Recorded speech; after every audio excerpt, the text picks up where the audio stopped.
Talk about AI like it's just another tool. Faster software, smarter machines, better productivity. But that's not what this is. What's coming isn't just a technological shift, it's a human one. For most of history, progress moved slowly enough for people to adapt. New tools appeared, new roles followed, and society adjusted over time. But AI doesn't move like that. AI learns faster than we ever could. It improves without rest. It scales instantly. And now it's beginning to touch the things we've always believed made us who we are. Our work, our skills, our creativity, our sense of purpose. And yet most of the conversation stays shallow. We talk about features, we talk about tools, we talk about convenience, but we rarely talk about identity, about income, about meaning, about what happens to people when the systems they built their lives around begin to disappear. And that's why this series exists. This isn't about fear. And it's not about hype. It's about asking the questions now, before we're forced to answer them later. Because this isn't just about what questions we ask. It's about who we're asking them to.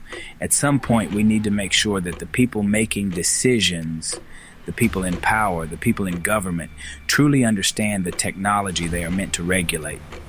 Because if regulation comes after development is finished, the tools may already be too powerful to control. And we can't leave our future solely in the hands of a select few. A completely unregulated environment, shaped by a handful of companies and individuals, is not something society can afford. Two issues. One is, can you slow it down? Yeah. And the other is, can you make it so it will be safe in the end? It won't wipe us all out. I don't believe we're going to slow it down.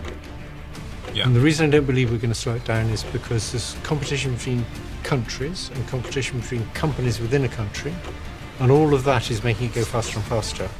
And if the US slowed it down, China wouldn't slow it down. The 9 people on stage are shaping global artificial intelligence policy. Representatives from America, the European Union, global tech giants. A year ago, the question was how to make AI safely work for people. Now, America's answer is clear. That's optional. The AI future is not going to be won by hand-wringing about safety. Especially when many of our institutions are already years behind in understanding the technology, let alone regulating it. This conversation must start with us. It has to rise from society upward, not the other way around. We need informed communities, new opinion leaders, people willing to learn, to ask hard questions, and to demand solutions that benefit everyone, not just a few. So let's imagine something real. Imagine a time when the skills you spent years building are no longer more valuable than what a machine can do in seconds. When the job that defined your income and your identity no longer exists. How do you survive? How do you supplement your income? How do you bring value to society when machines outperform you at the tasks you once relied on? How do you stay relevant in a world that's changing faster than you ever imagined?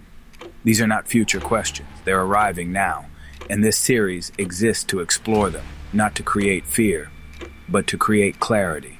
This is where we start a necessary conversation, one that most people avoid, one that's uncomfortable, but one we can no longer afford to ignore.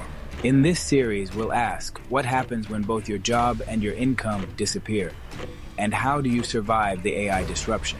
How do you choose what to learn when AI learns faster than we ever could? And who are we without our job titles? When our professions no longer define who we are, and identity itself needs to be rebuilt. Who governs AI technology when our officials don't even understand the basics, let alone how to regulate systems that reshape society? And finally, how do we make sure we're on the winning side of AI, not just as individuals, but as a society? Because the future shouldn't belong to a few. It should belong to all of us. If you believe these conversations matter, subscribe and follow this series. Support the movement by liking, sharing, and commenting. Your engagement helps us continue creating this content. Faster, deeper, and more honestly. This is just the beginning.